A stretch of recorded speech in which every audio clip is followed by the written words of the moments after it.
Good morning. It's a pleasure for me to welcome you to the second day of the MacLean Conference. To be here on a Saturday morning at 9 a.m., having fought traffic on Lakeshore Drive, it is great to see so many of you here. And I know that for many, surgical ethics is sort of it's why you're all here. I understand. And, not to say that everything else isn't important, but it is, of course, near and dear to my heart. So let me introduce the moderator for this morning, my colleague in the MacLean Center and the Department of Surgery, Dr. Badr Shakshir.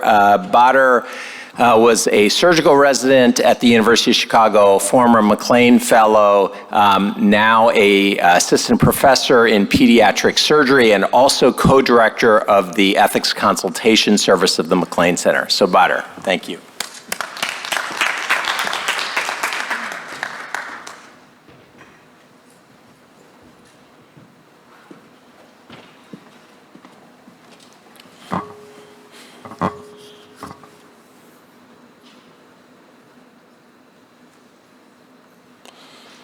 Good morning.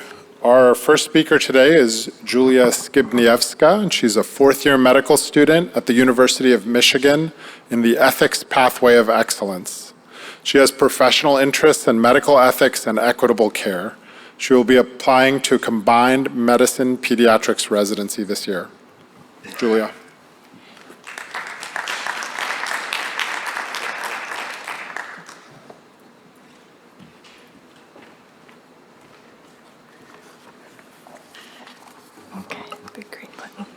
Hi everybody, good morning. So my name is Julia, as was said, and I'm a student at University of Michigan, and I'm here to present to you about a race-based risk stratification policy that's currently being employed at my institution's transplantation department, and possibly across the nation.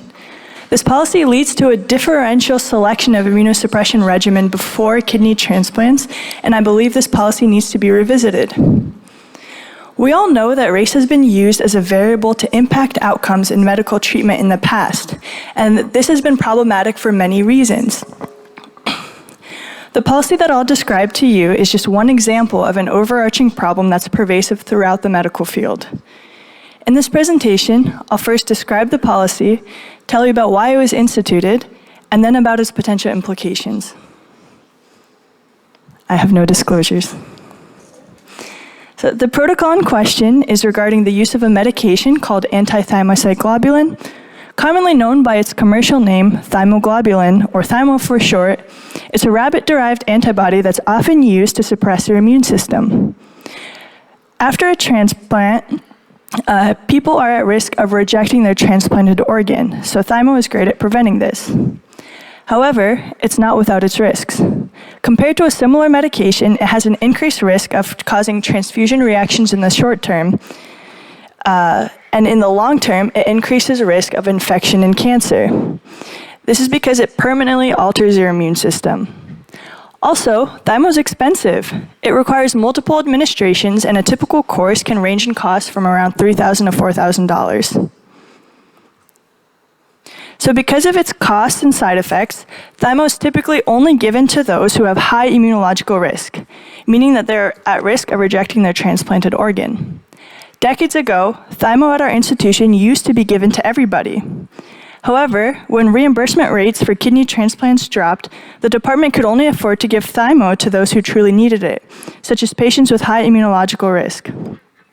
What constitutes high risk may vary by institution, although there are some parameters for which there's general agreement. The KDIGO is a global nonprofit that develops and implements clinical practice guidelines for kidney disease. Here are some of their most recent posted guidelines. They recommend the use of thymo only in those who are at high immunological risk, and one of those factors that they list as a risk for acute rejection includes self-identifying as an African American. What stands out to me about this list is that all the other criteria are quantitative parameters, whereas African American race is a social construct.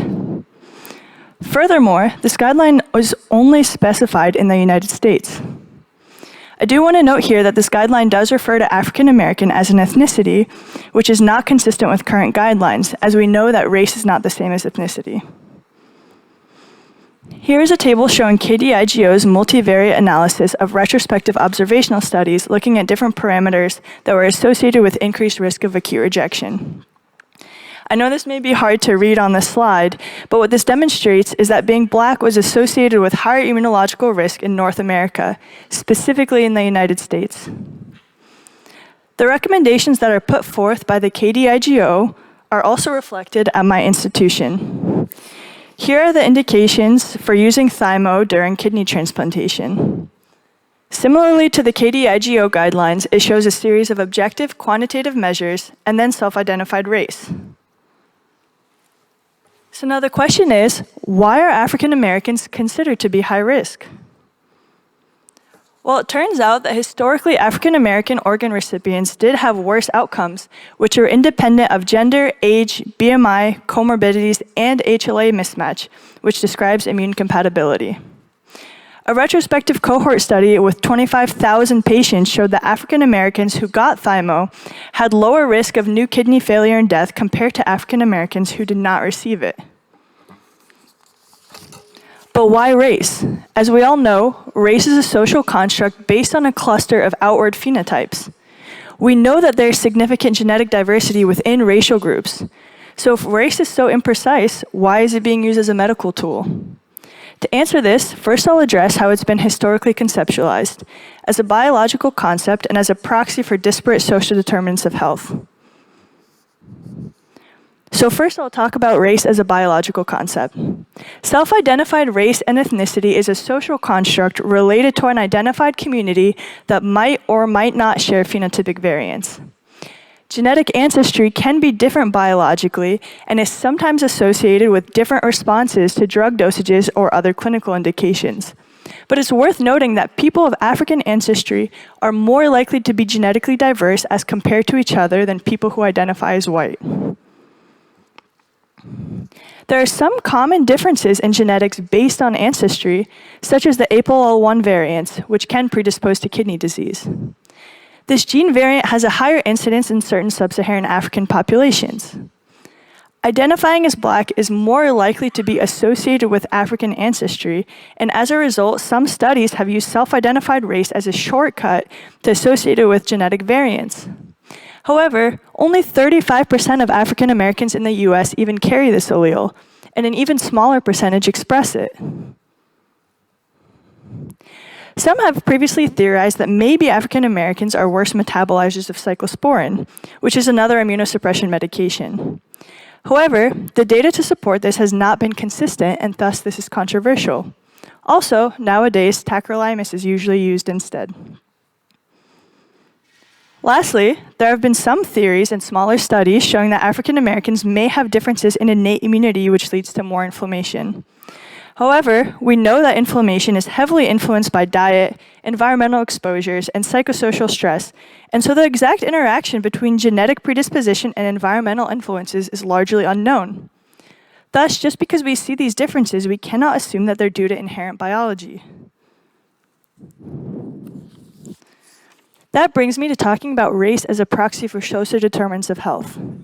In the United States in particular, African Americans have had many generations of differential treatment and access to care, and the impact of racism is lingering to this time. Furthermore, lack of universal healthcare in the US magnifies existing differences in socioeconomic status. I want to point out here that self-identified race is technically considered our gold standard for capturing social determinants that have been influenced by race. Because if someone self-identifies as a certain race, then they're more likely to have experienced discrimination based on their racial group. However, in medical evaluations, race is not always self-identified. It's sometimes and often identified by whoever fills out their medical forms. So if African American race is being used as a proxy for social determinants of health, then could a more refined tool be used to measure this? There have been some efforts to create a model measure like this in smaller populations. For example, a social adaptability index has been associated with graft and recipient survival in 533 kidney transplant patients in Massachusetts. This model incorporates employment status, education level, marital status, substance abuse, and income. A larger follow-up cohort study in the early 2000s found that this index was a good predictor of transplant outcomes in African American patients. Another index called the Houses Index, which is a housing-based socioeconomic status assessment, was found to predict graft failure independently of race in a small retrospective cohort study with 181 patients in Minnesota. So with all this information, I'd like the audience to consider, is this a policy that should continue? Oops, go back. So in medicine, there's always a possibility that there's something that has not been discovered yet. Though we know that a self-identified race is not the same as genetic ancestry, the data in the past had shown that African Americans had worse outcomes for reasons that were not fully understood at that time. Doctors are not all-knowing, and we rely on observed patterns and guidelines. Though we try to practice evidence-based medicine, there's still a lot to be discovered. So if physicians are seeing this pattern, that more African Americans are dying in comparison to white patients without this medication, is it best for them to continue giving thymoglobulin to African Americans, regardless of if the stratified risk is not fully understood? I'd like to point out 3 arguments as to why not. One is that race-based distinctions may give legitimacy to misconceptions about race. If a leading, well-respected institution and a leading nonprofit has this in their official protocols, then someone reading these recommendations may conclude that there are inherent differences in how disorders affect people by race. The second point is that by treating people differently based on race, we continue to create even more racial health differences. Take, for example, the fact that every African American person at the University of Michigan receives thymoglobulin before a kidney transplant. Someone later down the line could do an analysis of infection or cancer rates years after transplantation. The results could be different since this is a side effect of the treatment, and someone who's not aware of the race stratified policy may be led to believe that African Americans have inherent differences that led to this. It's also unlikely that people would know that this is a policy because a lot of times they're hard to find. Consider the revised GFR formula, which has been recently updated to eliminate racial biases. For years, this formula overestimated kidney function in African American patients, leading to delays in their access to transplants. A 1995 study revealed that, at that time, 1 year after renal failure, white patients were 5 times more likely than black patients to have received a kidney transplant. This is just one example of how race-based policy can have systematic downstream effects that deepen racial disparities and misconceptions. Lastly, refining the tool will help us to provide the medication to those who need it and spare side effects and costs for those who do not need it. In fact, in another study with 189 patients, that was a follow-up study from the original 25,000 patient study, they showed no difference in acute rejection at 1 year between thymo and a similar medication in African Americans that had otherwise low immunological risk. So what can we do next? A possibility could be carefully testing if a policy like this is still an effective one. This would be challenging at a place like Michigan, where every single self-identified African American patient has gotten this induction treatment. We cannot compare African Americans who got thymo to those who didn't, because everyone got it and there is no control group. If we want to test the effectiveness of this policy, we need to identify hospitals where this is not the standard of care and conduct a case control study across populations. To summarize, we should work on getting rid of this policy, ensuring that we have an effective and accurate replacement. Thank you for listening to my presentation.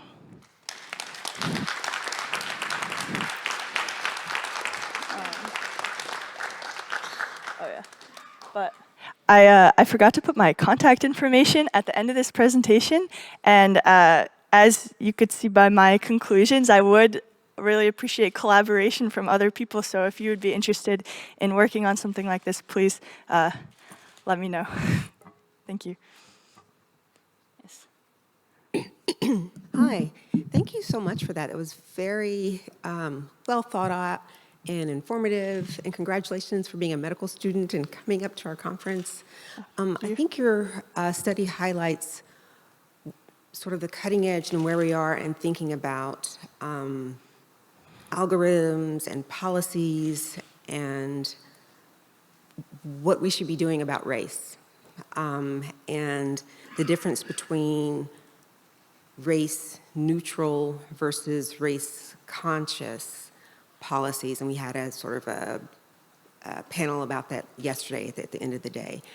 And I think the bottom line is trying to figure out what work race as a variable is doing for us. What is race being a proxy for? And how can we best get to racial equity? And so in your case, I think that the data has shown that for a number of reasons, African Americans are not doing as well. I think taking out race would mean that we're going to reintroduce racial inequities and outcomes. So I can't really say that I would support that, right? Yeah. But what I would say is that what we need to do is change the conversation, the national conversation, in what race means. And so broaden that to say we need to have sort of a public health campaign about the fact that we are trying to make policies that reflect people's exposures to racism, to environmental disadvantage, to perhaps toxins that put them at increased risk, to lack of insurance and other things that put them at disadvantage, to chronic discrimination that increases their inflammatory response, their lack of immunological resilience, all the things that may be at play here that then would lead this group of people to need thymo more. Yeah. That we are epidemiologists, and for many reasons that this may be sort of impacting this group of people, the science has shown that they need this more. And so we can't ignore the science. We just have to sort of unpack what the science is showing and try to still get to, I think, what our end game is equity. And so it's not equality in giving the same thing to everybody. It's equity in making sure that everyone has the tools they need to have equal outcomes. And so in the alternative measures that you showed around housing or around other things, none of those are including the experiences of discrimination that impact every person who has brown or black skin. And that is what is driving, the biggest driver for the disparate impact of social drivers of health. And so until we can fully capture that in our measures and other things, I think all of our tools are going to be insufficient. And so we cannot, until we're able to account for racism, we cannot pretend that race is not a thing. Yes, that's why I chose this project, because while it is drawing these racial distinctions, it's also helping people have better healthcare outcomes and compensating for like years of discrimination and racism that may be impacting health outcomes as well. Which is why I don't think that the policy should necessarily be repealed right away. I think that it should be at least studied to see if this is still warranted, if these patterns are still holding true. And even in that original study with the 25,000 patients who showed that African Americans who got thymo did better, they found that the strongest effect modifier was public versus private insurance. And so while it has its utility in rectifying years of injustice, I think it also is at times an overgeneralization. Mm-hmm. And I think maybe at least working to try to identify what are those variables and how can we create a better measure before kind of taking back the policy, just making sure we have something else that could capture those variables that would keep good outcomes and equity. Yeah, I don't disagree with that. Yeah. Yeah, thank you.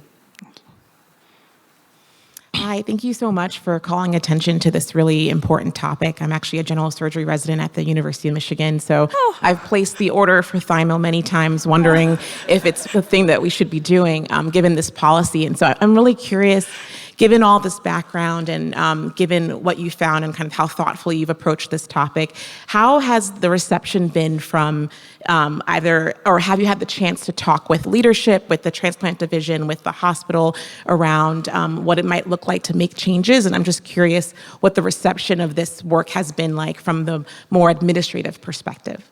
Yeah, of course. Actually, the only person from our transplant department that I've spoken to was Dr. Punch, and I've worked pretty closely with him. And that was because he was the person that originally told me about this policy, and that's how the whole project got started. And he's been around for a while, and so he knew a lot about the history of how it was instituted. And he was saying, well, you know, this medication is doing good things. We just had noticed that more people were having worse outcomes. So even though, like, maybe now it doesn't make sense why there's this social construct in these quantitative parameters, like, that's just what the data was showing, and we are saving lives here.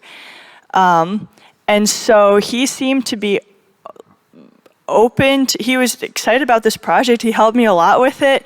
I haven't really moved to officially changing yet. The biggest thing was first trying to figure out how to study it. Another person I approached was a transplant nephrologist at my institution, or at our institution. But he was kind of anchoring on the cyclosporin metabolism differences and was saying, no, I definitely think it's the cyclosporin. That's got to be what the difference is. And so I think that people would probably be open to it. I'm not sure yet. Thanks. Look forward to continuing the conversation about it. Absolutely. Thank you. I know we're probably over time. I just have a quick idea. While we're building this new replacement for using social constructs in medical decision making, I think one alternative is to be open with patients about why we're making the recommendation and explain it to them, and through shared decision making give them a voice about whether they want thymo or not, if you're making a sort of explicitly race-based treatment recommendation. Yeah, I like that idea. Thank you.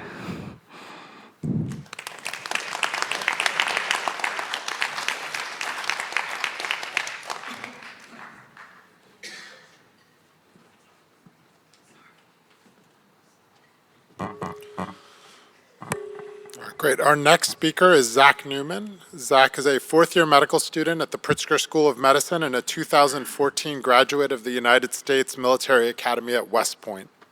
He served 5 years on active duty as a U.S. Army Health Service Support Officer with the 3rd Armored Brigade Combat Team, 1st Cavalry Division at Fort Cavazos, Texas, including time as a medical platoon leader, company executive officer, and battalion assistant operations officer, and deployed with the 3rd Brigade to Kuwait in support of Operation Spartan Shield in 2017. Zach recently completed a Fulbright Fellowship in Israel, where he pursued an MA in Conflict Resolution and Mediation at Tel Aviv University, and is currently applying for residency training in general surgery. Zach's research and clinical interests are in trauma surgery and military medicine, with specific interests including traumatic resuscitation, traumatic brain injury, military medical ethics, and battlefield pre-hospital and surgical care. His talk today is titled Military Medical Ethics in Large-Scale Combat Operations.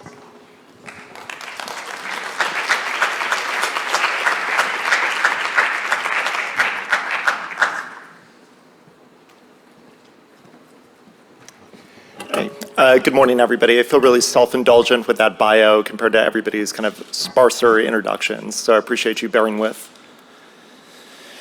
These are our disclosures here. None of the statements discussed represent the viewpoints of the Department of State or the Department of Defense. So I find the novelty of presenting in a museum kind of coupled with the novelty of discussing a work of art in a museum. So pictured here is an illustration of an event from the beginning of the profession. So the gentleman in the brown robes sitting in the far left is Hippocrates. Hippocrates is meeting with envoys of the Persian Emperor Artaxerxes I in the aftermath of the Greco-Persian War. The event of this encounter was the Persian Empire petitioning Hippocrates for assistance in combating an epidemic of the plague.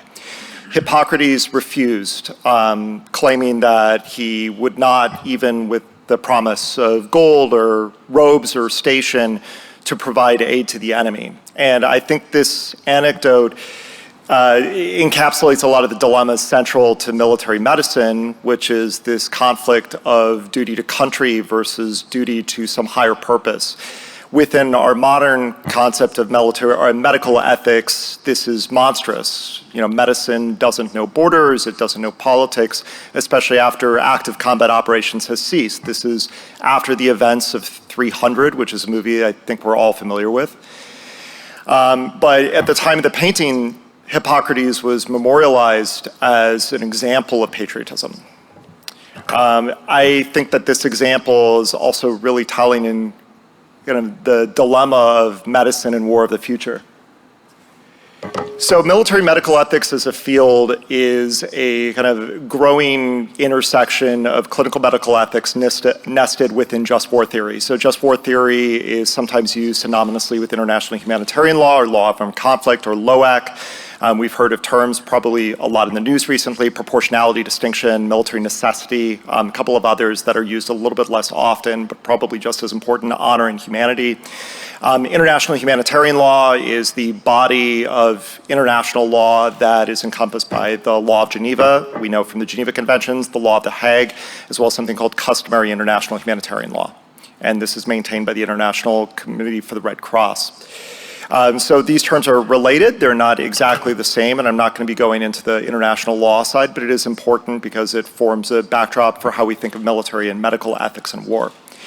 I also wanted to note that this is specific for military health providers, not necessarily military physicians. So military health provision is part of a team. When I was a platoon leader, I was in charge of professionals who had the equivalent of EMT basic education in terms of civilian qualification, but did a lot of the pre-hospital trauma care for our patients. And every soldier in the US Army does a certain measure of combat casualty care. When I started at West Point, I remember an exercise we were sticking nasopharyngeal tubes in each other's noses. So I've gone through that experience, or putting in IVs, and these are things that every soldier is expected to do. They're part of the military health pathway in a way in which we can't completely isolate military health ethics from these non-health providers. I think it also highlights an important distinction in that there are other providers of conflict medical care than military physicians. We think of Doctors Without Borders or the Red Cross. So I began my kind of journey of exploration in this field with a couple of books I wanted to highlight. The first is by Michael Walzer. This is Just and Unjust Wars. This is probably the gold standard right now for orthodox just war theory. He's Professor Emeritus at Princeton. And the second is Military Medical Ethics in Contemporary Armed Conflict by a former visiting fellow of this center, the MacLean Center, Michael Gross, out of Haifa University. Gross does something which I think is pretty unique within this field, in that he builds out military medical ethics as a unique field with its own derived ethical principles. He centers two versus some of the 4 from Beauchamp and Childress, and the 3 to 5 depending on the definition of just war theory: broad beneficence and military medical necessity. Broad beneficence should sound pretty similar to the beneficence we recognize from biomedical ethics. Versus the interests of an individual, broad beneficence applies to the interests of a political body or a political community. Military medical necessity describes the set of means centered around medical care in which is least costly to military, medical, and moral interests to advance broad beneficence. This introduces a number of obvious conflicts. One of the ones that's brought up pretty significantly throughout all of the literature in military medical ethics is this question of patient autonomy. As a soldier, I had to go get vaccines. Everybody, I'm sure, is familiar with the to-do with soldiers being required to get the C-19 vaccines when those came out. But it also, within a combat situation, can get at questions of who gets evacuated first. if I'm seriously wounded, am I entitled to the same degree of medical care as a compatriot who maybe is more recoverable or has an easier evacuation? There's an anecdote my mentor, Dr. Applewhite, and I were discussing yesterday of in the North Africa campaign in World War II, when penicillin was in short supply. Soldiers with venereal disease were prioritized above combat casualties because of a higher likelihood to return to the fight, which I think is interesting and highlights some of the oddities of this ethical framework. The most odd thing, I think, especially to a medical or a civilian medical audience, is this idea of explicit discrimination between patient classes. This is an example of such a discrimination. It's called the Medical Rules of Eligibility, or the MRO. This version of the MRO is from the International Security Assistance Force in Afghanistan, probably sometime between 2010 and our withdrawal in 2021. And each of these pathways, and I can't read them, this was the only kind of open source kind of flowchart I could find online, but it's meant to represent, depending on who you are and what kind of injury you suffered, what kind of care you're entitled to. I am lucky that I didn't serve in an active war zone, but if I was part of the coalition force in Afghanistan and I was wounded on the battlefield, I could expect a replication of probably the most advanced trauma system called the joint trauma system the world has ever seen. I would be picked up at point of injury. My journey would eventually end at a quaternary care center in Bethesda or San Antonio. And I might be grievously wounded, but my chances of survival would be incredibly high. So our died of wounds rate was around 1% in the last conflict. If I was an Afghan civilian, I would have a much different fate, where a decision to continue my care may be dependent on the availability of ventilators in a host nation hospital. So these kind of questions of, divergence from medical ethics, as we know, has been encapsulated by something called the dual loyalty problem. And I think the dual loyalty problem is best summarized by the crest of my old employer, the Army Medical Department: to conserve fighting strength. This isn't about rescuing soldiers. This isn't about providing medical care in complex situations. This is about sustaining the force. This is about combat power. In most kind of visceral terms, the gentleman right there, Captain Benjamin Solomon, was a battalion surgeon and a dentist, oddly enough, of an infantry battalion in the Pacific Theater in World War II. And he was awarded the Medal of Honor for taking up a machine gun position and killing 98 of the enemy and allowing the rest of his unit to exfiltrate, which is certainly not what I imagine myself doing as a military affiliated physician, or I imagine any physician conceives of as part of their role of military medicine, but this is central to how the military medical field defines itself. And central to why there are objections to the idea that it's even possible to be an ethically consistent military physician, and therefore the existence of a coherent set of military medical ethics. There have been several attempts to resolve this issue, most of them centering around either a proportional trade-off between the military and medical roles, or in constructing the idea of a unified role. One of the more recent kind of approaches of that approach of inquiry was the idea of role ethics, or spheres of ethics. So that article on the top right was published at Harvard, and then a response with one of the co-authors, you all probably recognize below, suggests that there's actually a unified set of ethics, and the military medical profession exists in its own space. I've been challenged by that because it still seems odd, like this proportional trade-off. When is it proportional for a military doctor to become a killer? And this kind of idea of proportionality collides directly with some of these principles that I think we all hold very dear. I mean, I'm assuming everybody in the medical profession would say that they have an interest in protecting international humanitarian law or the law of armed conflict, and that's the statement of the World Medical Association. Combat medicine is medicine. There is no ethical distinction. The flowchart on the right from, I believe this is taken from the article in the Military Medical Ethics textbook authored by this conference's journal's executive editor, Howe, describes the situation of when we could avoid meeting our full international humanitarian law obligations as a proportionality argument. And although, fortunately I've not been in this position where I've had to make these trade-offs, my military physician co-authors have discussed their own impression that our conduct in the wars of Iraq and Afghanistan probably were not 100% compliant with IHL obligations, particularly what we owed civilian casualties. So the wars of the last couple decades were considered low intensity, but are not considered characteristic of what the military community considers war of the future, which is now being called large-scale combat operations, or LSCO. The most kind of notable example right now is the Russo-Ukraine war, although I would argue that what we're observing in Israel and Gaza probably meets a lot of the same criteria for LSCO, particularly in how we think about war.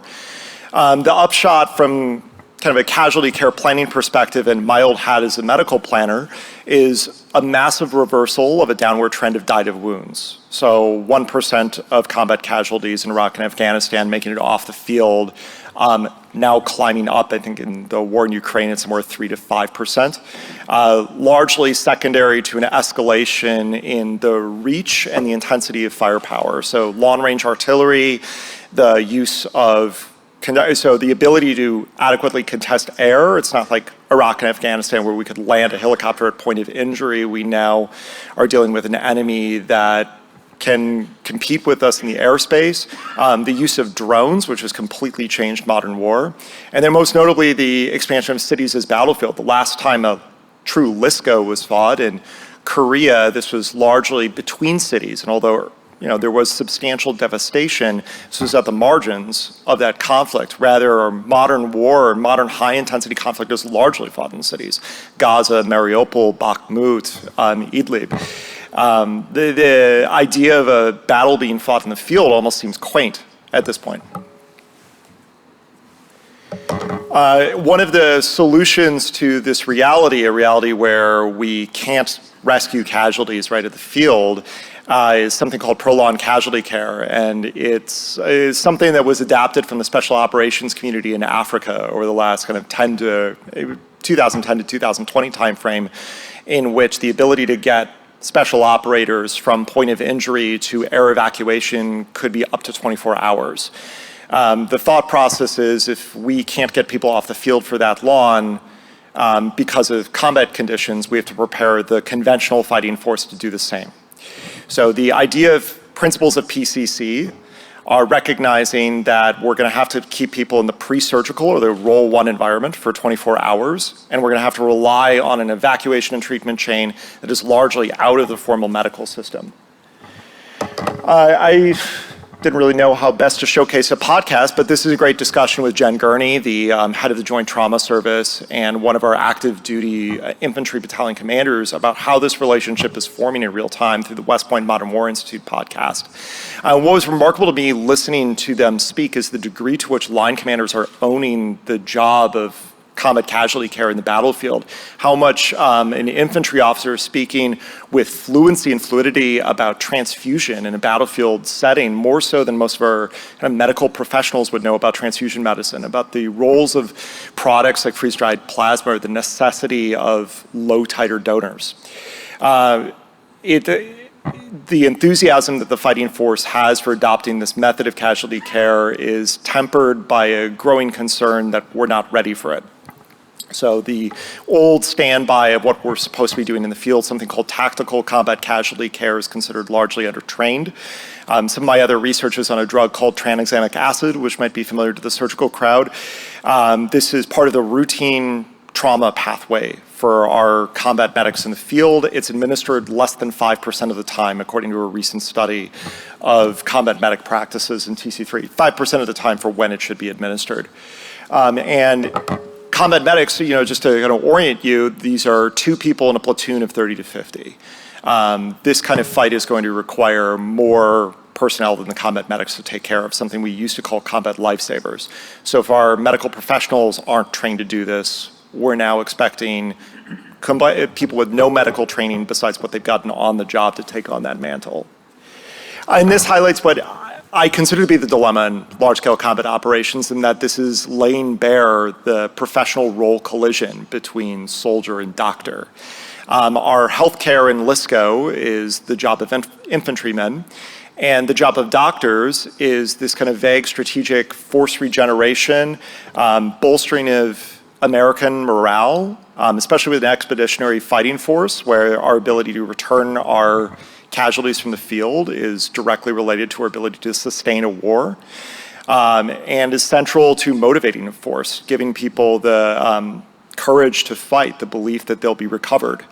I remember as I was joining, and I think kind of a keystone of how we thought about military service over the last 20 years, the movie Black Hawk Down centered this idea of leave no man behind. And unfortunately, this is a reality in which we're going to have to leave many people behind. But that's an expectation from old wars in which doctors, the job of military medicine may be more addressing this narrative discrepancy rather than their kind of previous primary job, which is replicating a world-class trauma system abroad. Because of this, in this role collision, we're co-owning this space of combat casualty care with line commanders. The military and medical ethical systems are completely coterminous here. And then, the most vulnerable population here are non-combatants, as we've seen from recent wars overseas. These are individuals who, in Iraq and Afghanistan, where our limitations were more congressional willpower and infrastructure overseas to evacuate, we're now not going to be able to evacuate our own soldiers consistently off the battlefield, let alone non-combatants. And so there's no good answer. What do you tell a platoon sergeant who's running the casualty collection point for a frontline unit to prioritize a wounded civilian over soldiers? The risk of moral injury within this population is spectacular. So dilemma in this sense is like, where's the medicine? Where's the humanity in any of this? I argue, and this is part of a gut instinct and part of me reflecting as I write my personal statements going into this profession and think about what does my future as a surgeon look like as someone with a military background. And my sense, and what I think has been alluded to in the literature, and maybe what I finally got out of Michael Gross's approach, is that it's just war that rescues military medicine in this case. So a lot of just war analysis predicates that the war itself is just, and we mainly concern ourselves with the conduct within war. And this helps anchor the kind of purpose of medical care in war. I think it also highlights the central role of physicians. This community, even the non-military affiliated community, has a responsibility to be part of the political discussion about why wars are fought, because we will inevitably be part of the system of legitimizing that war once it's begun. Similarly, in war, we recognize that the system of ethics governing battlefield care is largely out of the hand of clinicians, and line commanders are more fluid and familiar with the concepts of just war theory. This, I believe, presents an enormous opportunity for medical officers to take a greater role, in addition to the staff lawyers, in promoting not only the law of war, but being an advocate for international humanitarian law, building relationships with commanders where we can convince them it's not just a military necessity or a prerogative or an advantage to rescue civilians on the field, but it's the right thing to do. And most importantly, when we think about kind of being a just war, what does fighting justly mean? Part of it is like, what does it say about ourself? And in LISCO,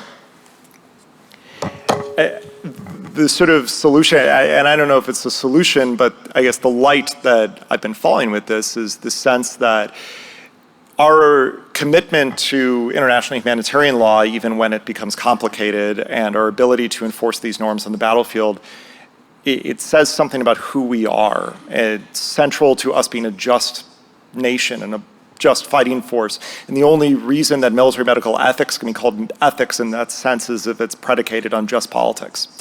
So my conclusion is that we have to embrace this intersection. Doctors have to be fluid with the laws of war, just in the same sense that line commanders are fluid with our system of military medical ethic or medical ethics. We have to recognize the gaps of knowledge between the military and medical professions and what we don't do, namely a large kind of gap in civilian casualty care. This involves bringing on board organizations like MSF or the ICRC, who might be very alienated, especially in the last kind of couple of years with respect to the kind of war in Gaza. and loath to cooperate with former militaries, these are central actors in protecting the most vulnerable population in the modern battlefield. I'd like to acknowledge non-co-authors, Colonel Reisner, Dr. Michael Gross, and Lieutenant General Dr. Martin Bricknell out of King's College London, as well as the staff at the Defense Medical Ethics Center at the Uniformed Services University, who all served as really central kind of consultants and cooperative brainstormers in getting this off the ground. Thank you all so much for your attention.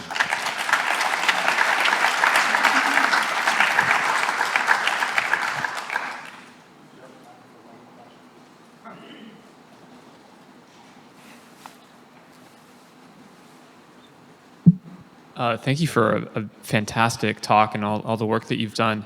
The Geneva Convention states that belligerents have a duty to treat wounded from the other side similar to their own wounded.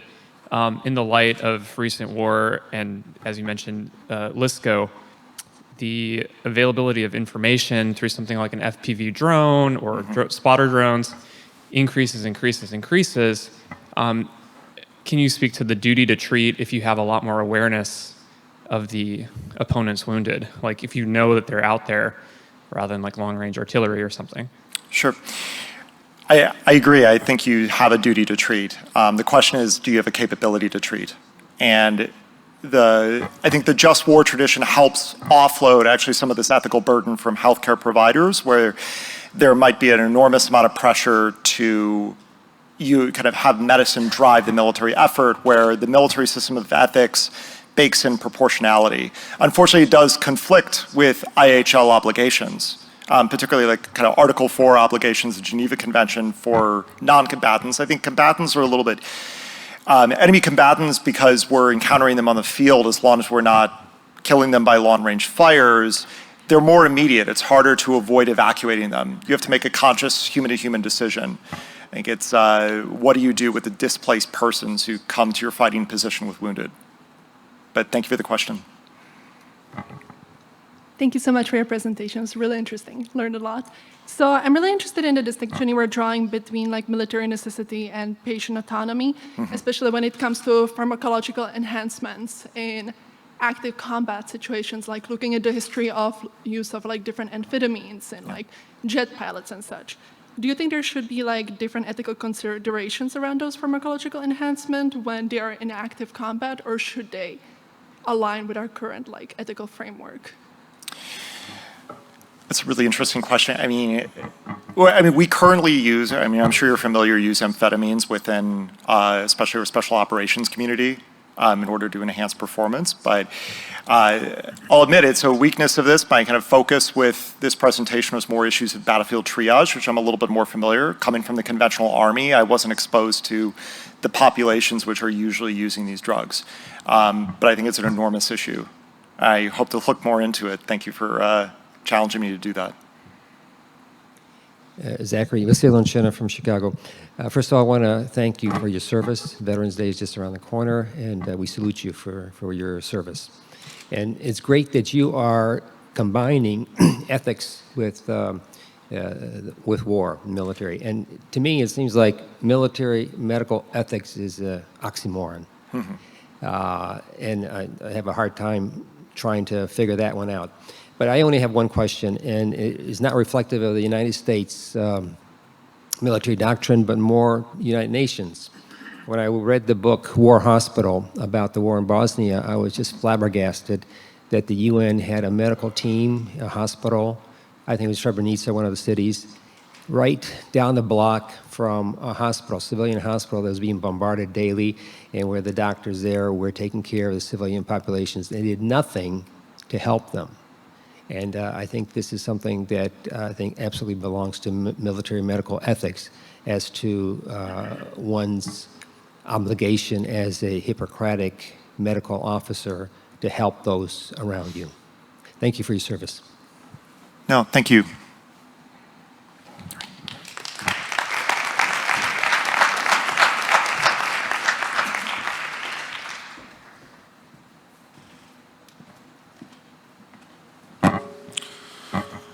Our next speaker is Sean Donahue from the University of Southern California. Dr. Donahue graduated with honors from Johns Hopkins University, where he studied public health.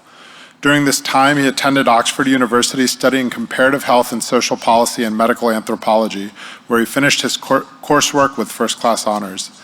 He subsequently went on to become a healthcare consultant, helping leading healthcare systems develop population-based interventions for tackling social inequities such as housing and food insecurity.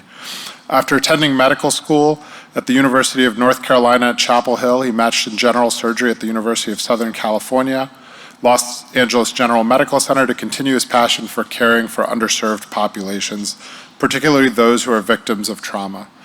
As a PGY4 resident surgeon, he's been accepted to the Burn Critical Care and Trauma Fellowship at USC, where he hopes to begin a career focusing on burn prevention and the intersections of burn surgery and palliative care. Today, he'll be discussing surgeon perspectives on palliative care. Are we the barrier to better care?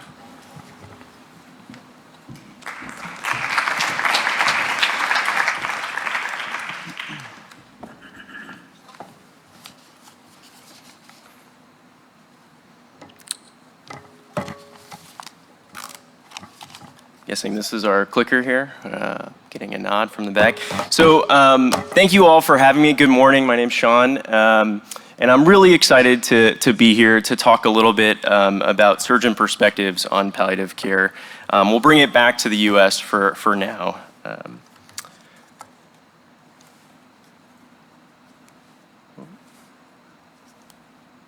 we go. No disclosures, although I am a surgeon in training, which certainly frames this discussion. So what is palliative care? So palliative care is, it seeks to improve the quality of life for patients facing life-limiting illness at any stage of care. It is uniquely focused on meeting the multifaceted needs of the patient and family and can be delivered concurrently with curative intent or life-sustaining treatment. It's delivered by a specialized team of doctors, nurses, social workers, and others in a variety of care settings. These teams are comprised of skilled communicators that help guide patients and their families through what to expect. They match patient goals and priorities with treatments and approaches. They're experts in the management of complex physical and emotional symptoms accompanying serious illness.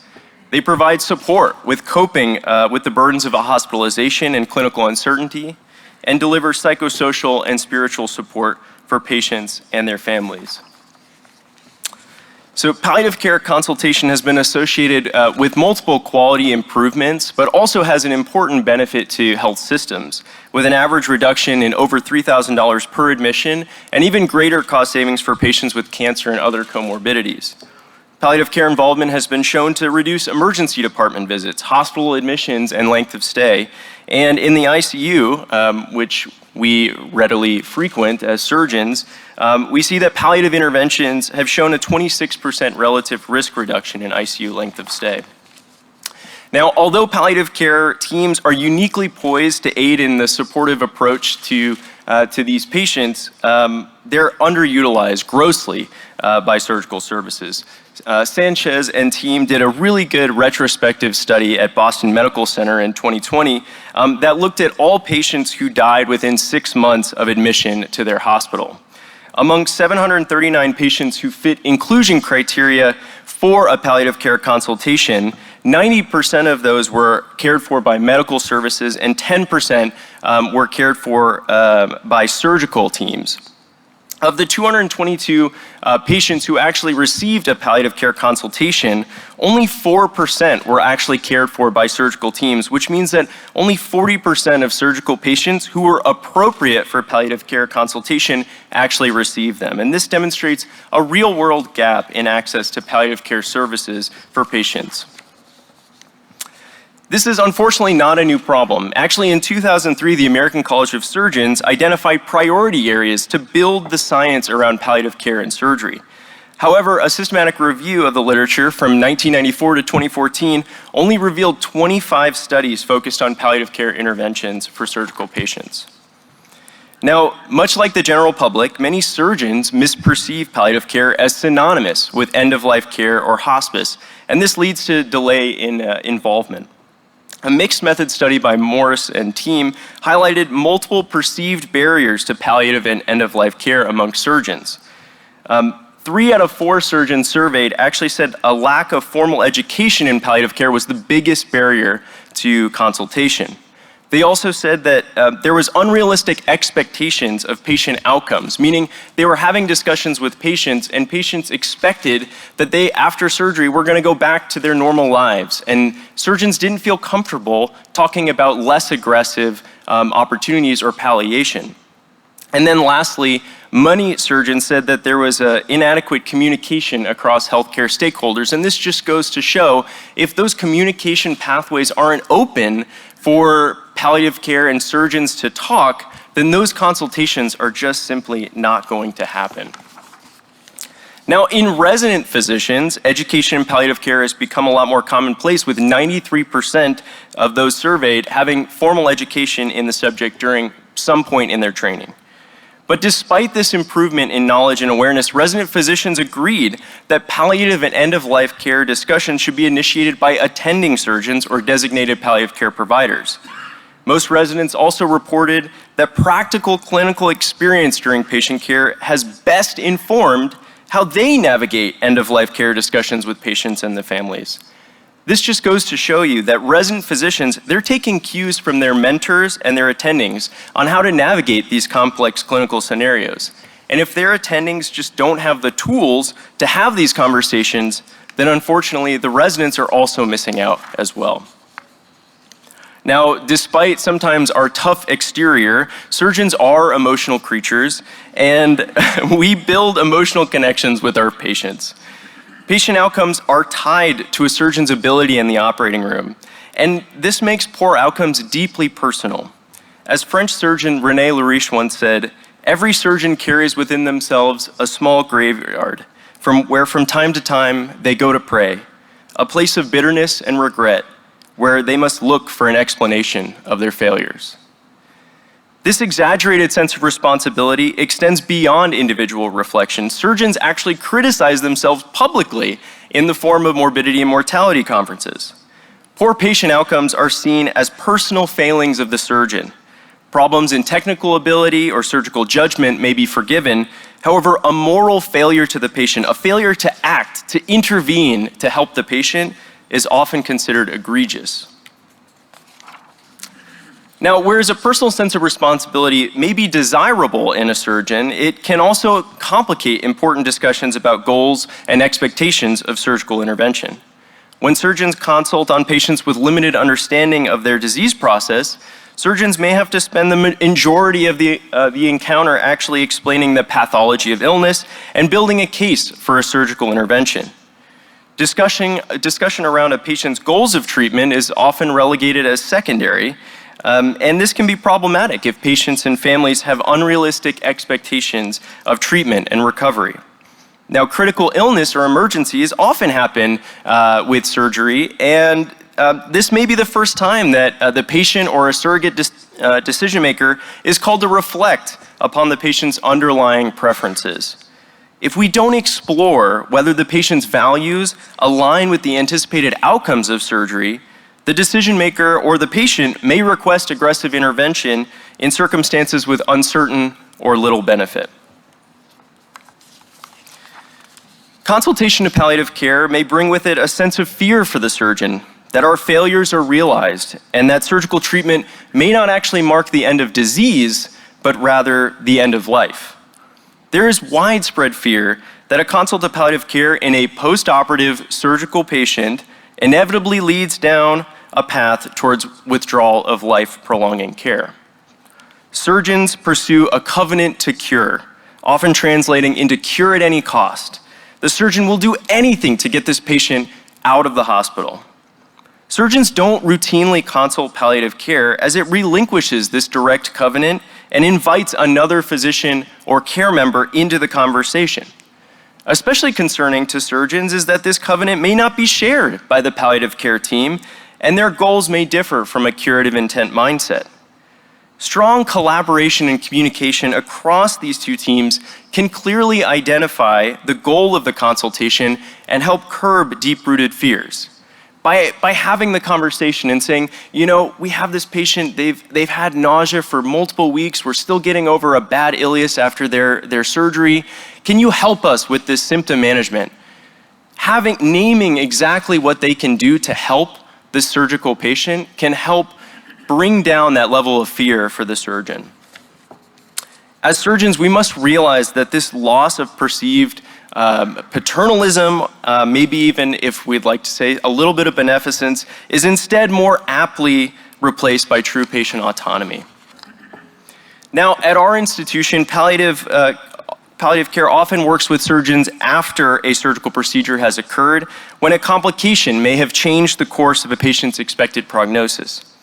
This pattern is reflected in the literature. In patients undergoing surgery for spinal metastases, only 17% receive palliative care consultation within the same hospitalization, with 82% occurring postoperatively and almost half occurring later than 7 days postoperatively.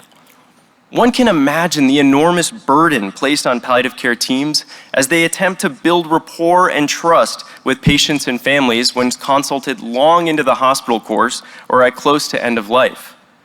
While difficult to quantify, late palliative care consultation may also contribute to missed opportunities for coping support and symptom management during a prolonged hospitalization, and this can lead to significant distress among providers, but also the patient and their family.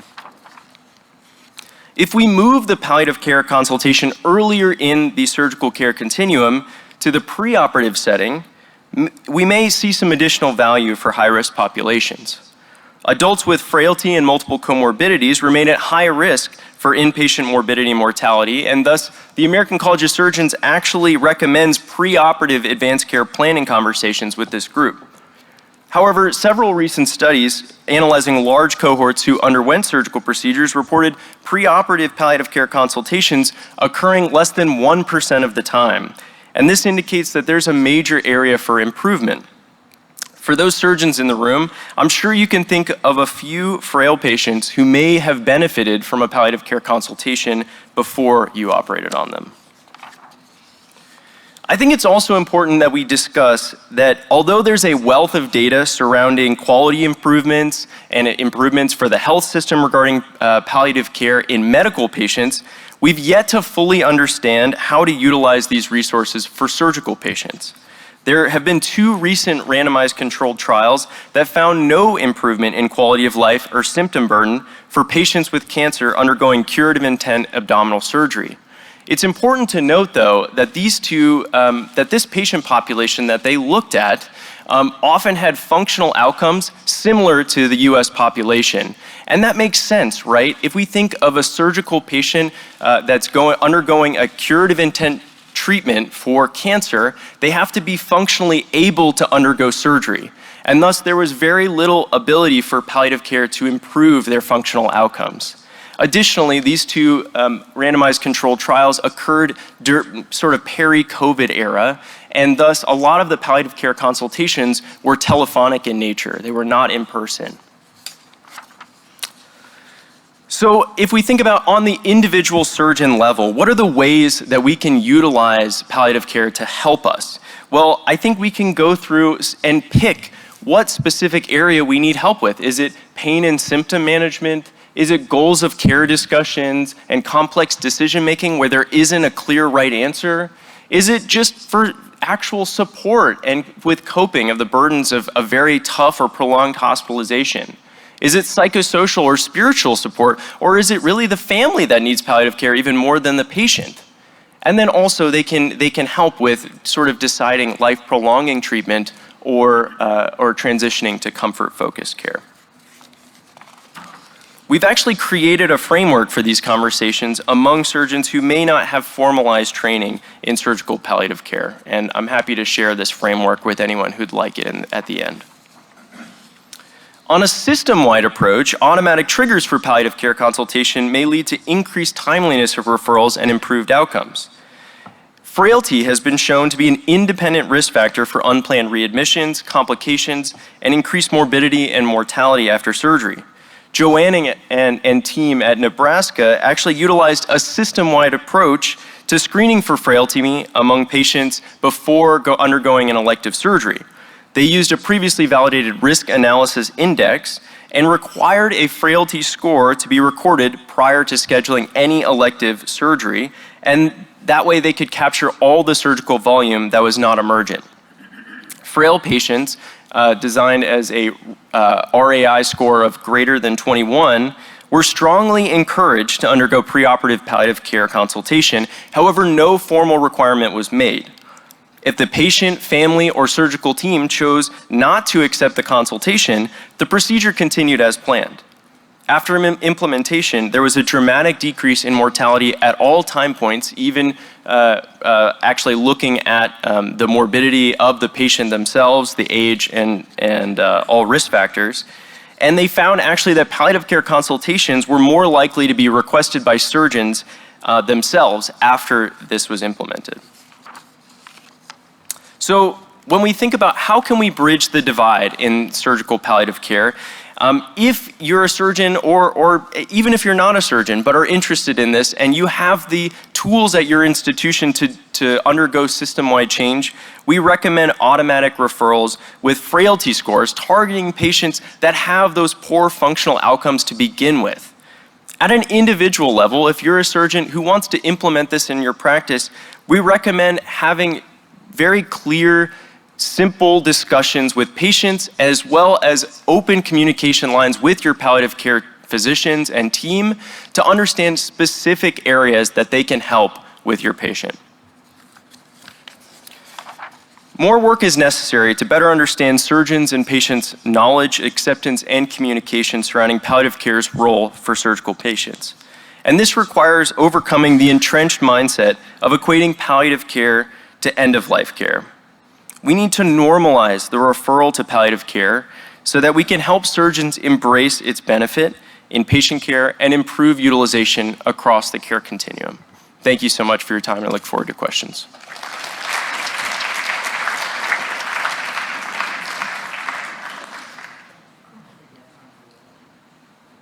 Thank you so much. I am a palliative care physician, so I really appreciate this talk. You're about to hear another palliative question here after this. Some things at our institution here at the University of Chicago that we've been able to do is we have a frailty work group, and it's actually made up of a lot of surgeons, some geriatricians, some palliative care, and we have a frailty assessment clinic, and surgeon, thoracic, as well as other surgical specialties are really engaged, so it's been wonderful. I also, there's also, it's hard work, but embedding. So like I embed into as a Geri Pal, I embed into our acute care surgery morning calls when they run the list with Dr. Posner. And it's really like you're there with the attendings on the Zoom, you're there with the residents, and we're working with the chief residents on detecting some of these needs. Right. I think, yes, everything from your end, right? Like what surgeons can do, but I do think there are a lot of things that we can do as palliative care providers that we could be doing a better job of. I think we also make a lot of assumptions on what was behind the behavior that we saw or what was said, and I think that trying to continue to work with palliative care providers and recognizing that emotional connection that surgeons have and what it is like, and I think having more conversations. Sometimes we're talking to residents and fellows, and I encourage all of my colleagues in palliative, talk to the surgeon, right? Yeah. There's a lot going on, and we can have these discussions to, like I think you were saying, lessen that anxiety of what it means for us to be involved. Right. So I think this is a lovely conversation, but there's a lot we can do on our end as well. Absolutely. Thank you so much. I totally agree. I think two important points. One is that's fantastic, the work you guys are doing at University of Chicago. I think it's important to note that all of those interventions are really time intensive. They require a lot of FTEs to get it done. Even just having, a risk analysis index put in the chart before a preoperative, evaluation and scheduling of a surgery, that takes a lot of work and a lot of money and time. And so it's not always going to be feasible for every institution, but it is absolutely incredible when it gets done right. So thank you so much. And then the second piece is that embedding in the surgical team. I love that. I think that's so important. And I think one other piece is a lot of these tough conversations happen after business hours, right? They happen at 2 in the morning in the emergency room when someone has a new diagnosis of cancer. They happen, and let's say they have a perforation or something, right? And so time is of the essence, right? So we also need to give surgeons the tools to have primary palliative care conversations. And that's actually, I'll plug why I love burn surgery so much, right? We have so many opportunities to do primary palliative care in that space. So thank you so much for your question and time. Hi, I'll make this real quick. Yeah. What are your thoughts on attending surgeons that may think that they are fine, their communication skills are done very well, but that is not trickling down to their residents and to their fellows? And have you ever experienced any type of pushback from your attendings or other, have they experienced any type of pushback when they say that we should probably involve palliative care, but the attending surgeon feels that they got it? And I'm just kind of wondering what your thoughts on it, if you've ever experienced that. Absolutely. So I'm still working on a good solution to that. So I'll get back to you. But I have experienced it a lot, and this is how it usually goes. We'll be on rounds, and I'll have my paper, and we'll be talking about how this patient's not doing well, right? And I've brought it up. I think it particularly happens on certain services where you have a headstrong surgeon who is used to doing or seeing the 1% that do well after a really bad situation. And so I've said, maybe we should think about palliative care. And I've literally gotten the response, oh, we're not taking them off, we're not putting them on hospice. I've literally gotten that response.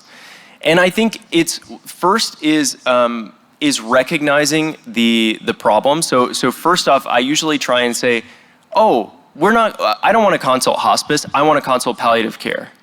And recognizing that it's different, right? And then they go, well, what do you mean? What do you mean? It's the same. And then you can have that opportunity for learning to say, actually, no, they can do a lot. They could just help us with, deciding, their goals of treatment moving forward. They can help just to provide some support for the family, because we can only be in there for 10 minutes. They can be in there for an hour, right? And so, giving them ways to have a benefit from it, I think has been successful. In terms of communication strategies, I think the most important thing is having grand rounds or things that allow them to have those tools where they already are going to be at. And then, so maybe some of it will absorb by osmosis, but still working on that one. So thank you so much. Sorry, I have one more question, standing over here in the corner. Thank you for this great presentation and just taking this apart. One other area that might be super helpful is we've had a few ethics situations where patients have refused surgery. And in some of those situations, they've then later agreed to surgery, but 2 or 3 days later, and they're much sicker and they have peritonitis or whatever, and the hospital, of course, is much prolonged. So that might also be a great time to really get palliative care involved, and the time to get them involved is early when the patient is refusing surgery, rather than day 3 when they're toxic. Yeah, absolutely. Totally agree. Thank you so much. All right, thank you. Just a note, since the session is running a little bit over, the poster session will follow immediately rather than starting at a specific time. Our last speaker for this session is Dr. Antoinette Essie. She is a head and neck surgeon and current palliative care fellow at the Icahn School of Medicine at Mount Sinai Hospital. She will complete additional specialty training in head and neck surgical oncology at Memorial Sloan Kettering Cancer Center next year. She is interested in how patients and surgeons make decisions together and developing processes of care that support patient-centered outcomes. Dr. Essie. Thank you. I'll try to keep it snappy so we have time for some discussion. Just acknowledge my thought partners and co-authors on this.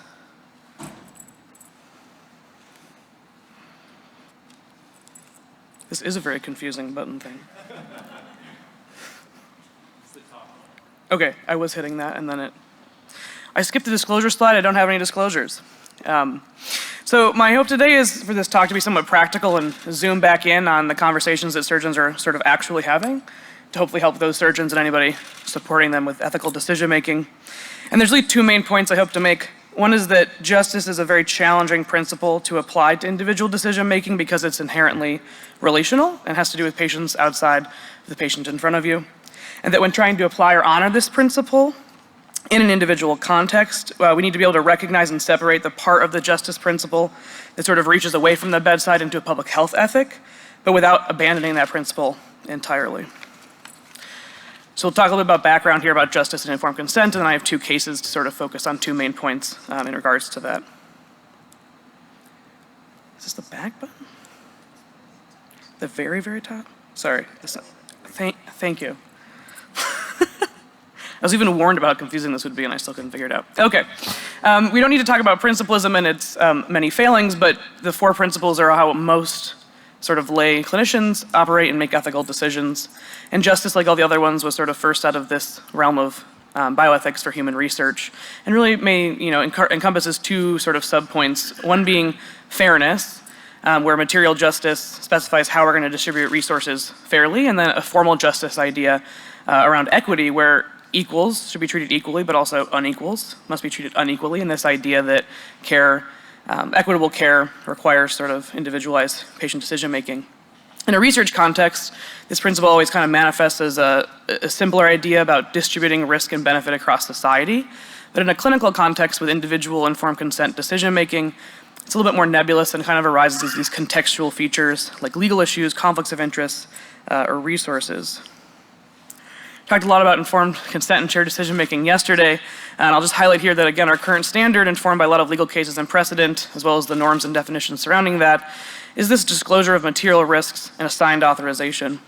In practice, that's further informed by various accreditation policies, institutional interpretations of said federal regulations and policies, and then obviously also sort of professional and ethical frameworks around shared decision-making and how to come to conclusions with patients about the best course of action or recommended procedures. This really centers patient autonomy, and beneficence and non-maleficence sort of come with this as well when we're thinking about what types of surgeries to offer patients and which patients are appropriate or inappropriate for certain interventions. And the justice piece here doesn't come readily to mind, except maybe in this sort of very specific instance of overruling informed consent for public health law and communicable diseases and whatnot.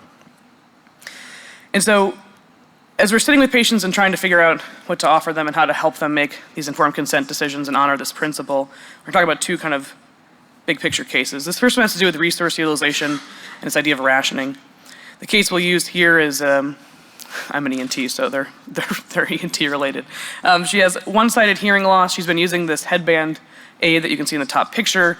It's been working okay, but it's really uncomfortable and she doesn't like to wear it. And so she's here in your office to ask about an implant, which has a little bit lower external receiver, but requires a surgery to implant this into the bone of her skull. So it's fairly serious, but an outpatient surgery. You can see that the little receiver is a little bit better in the bottom picture, and sometimes has less of those sort of sensory issues.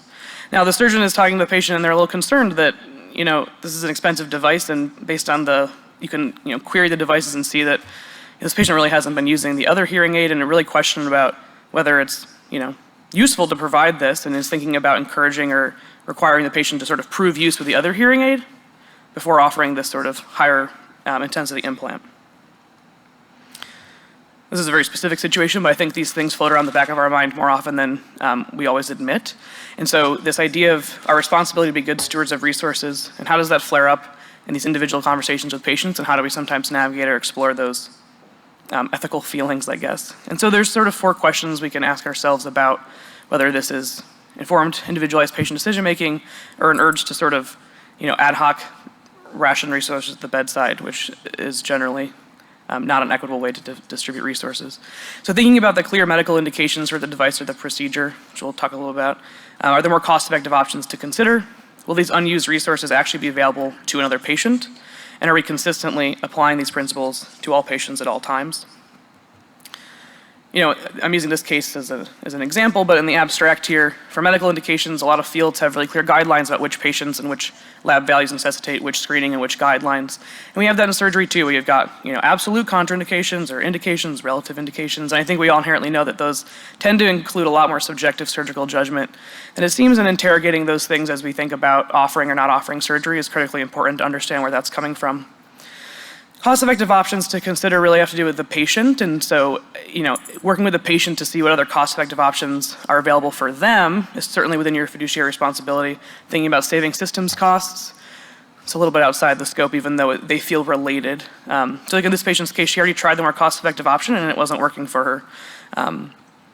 This idea about resources actually being available to another patient if they're unused, we engage with that type of thinking all the time when we have really constrained finite resource like our own time. So triaging 22 consults on a call shift or bumping people on your OR schedule and managing your block time. Those are all decisions we make all the time and they feel sort of part of our job. But in these types of contexts with material justice, our system does not allow those resources to be available to someone else and they're being taken from someone else, and that feeling of scarcity tends to be sort of untrue. And so really reflecting on where those feelings are coming from. And then lastly, most importantly, question marks, are we really consistently applying these principles to all patients, or is there something about the situation that's making you feel one way or the other, and sorting that out can be really important.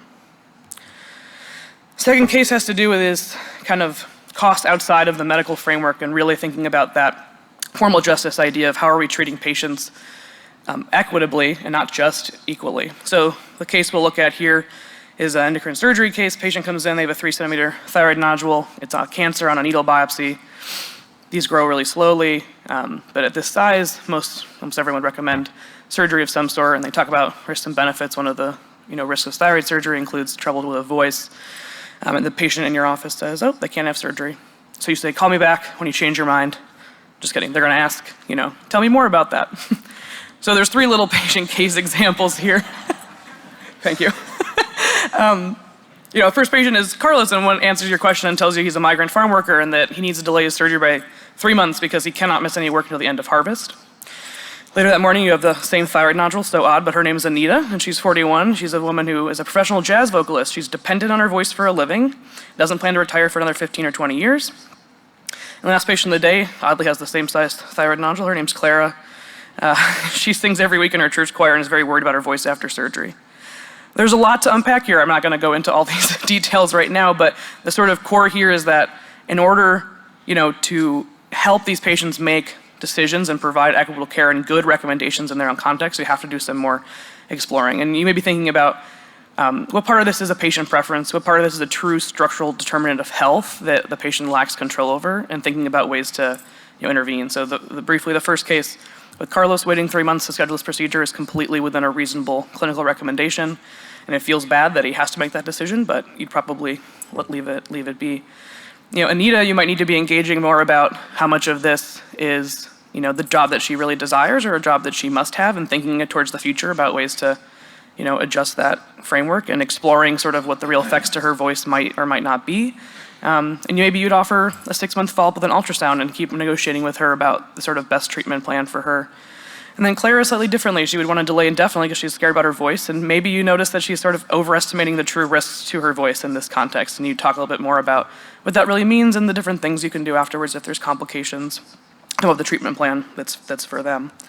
So again, the idea here is that we can't really just say that this stuff is beyond me, I just do the surgery, since counseling and offering these surgeries and these treatment plans is inherent to our jobs as surgeons, and treating patients equitably requires engagement with their socioeconomic reality.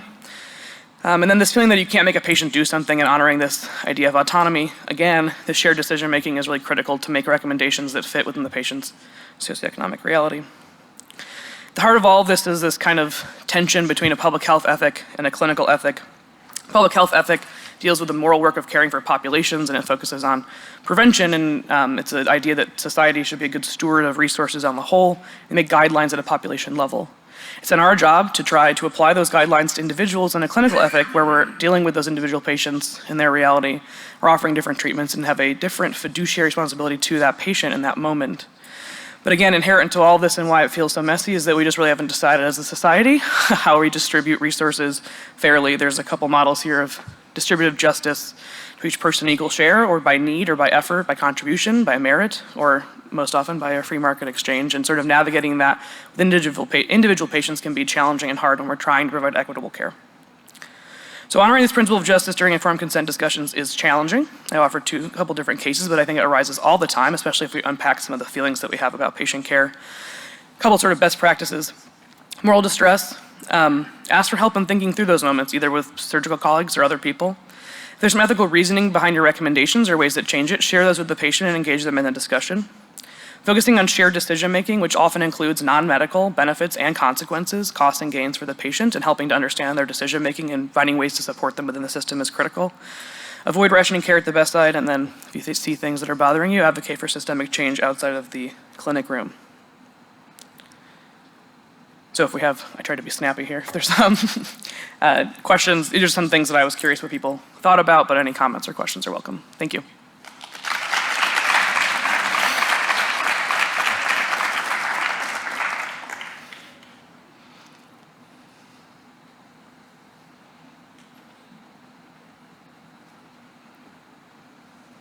Thank you for a great talk. I think for your two bolded questions, you know, the case of an emergency general surgery patient coming in with acute appendicitis and a resident going in and asking for, talking about the surgery and saying, and then the patient saying, I don't want that. I'm not having the surgery. That's it. Like, I'm going home. I'm not having the surgery. And going to their senior resident and telling them the story, and they're like, okay, hold on. What happened? Like, what was said in the room, right? Like, I think it must come with some learning curve as a surgeon too, to sort of be able to pause and be like, I need to rethink how I had that conversation, because getting to that point should have a lot of questions rather than coming back and saying, she said no, and it's her choice and it's autonomy. So I really appreciate this, and I'm just wondering if that's your experience as a surgeon in this developing as you actually learn more about, like, clinically and surgically.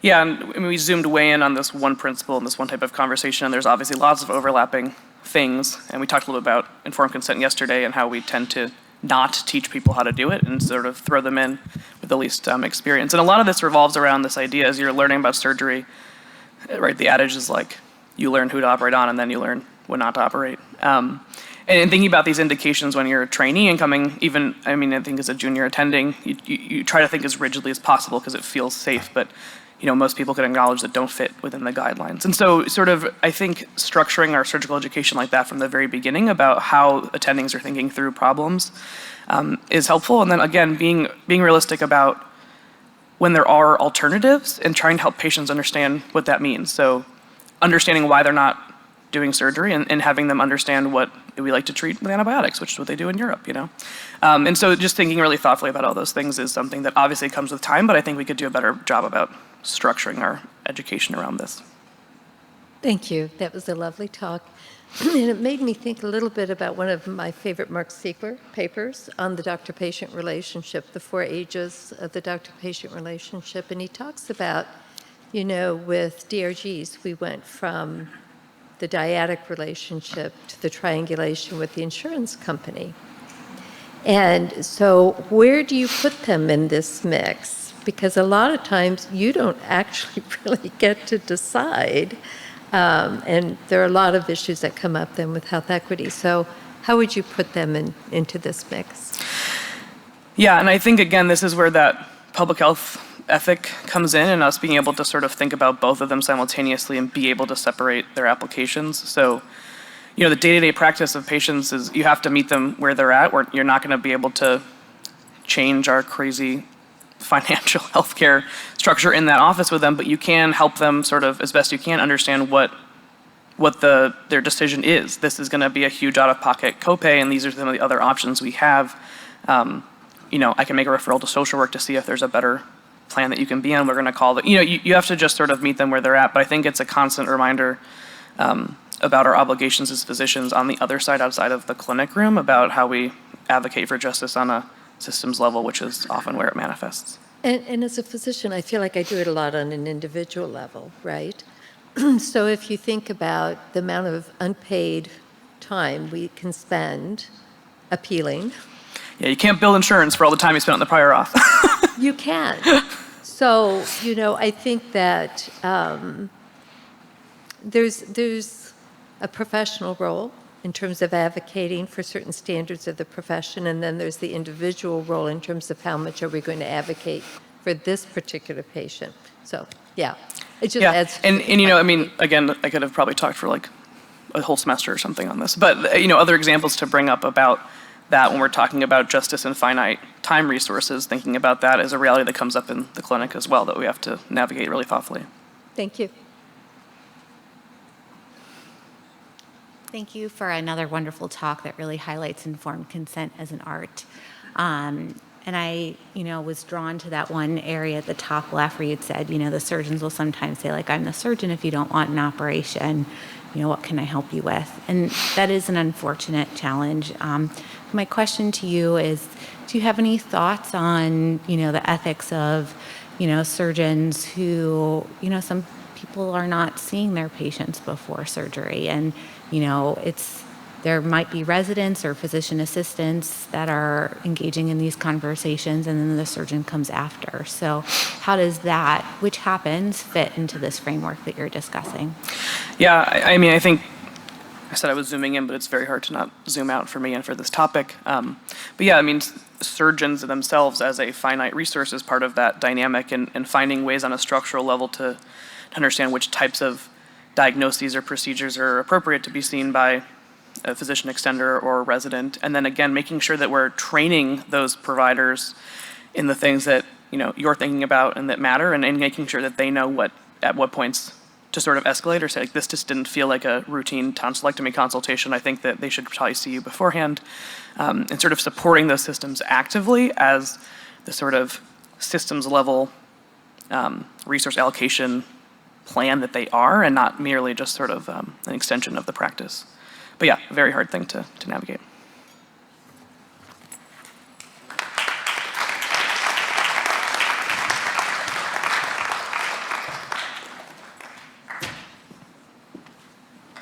So thanks to all the presenters. That was a great session.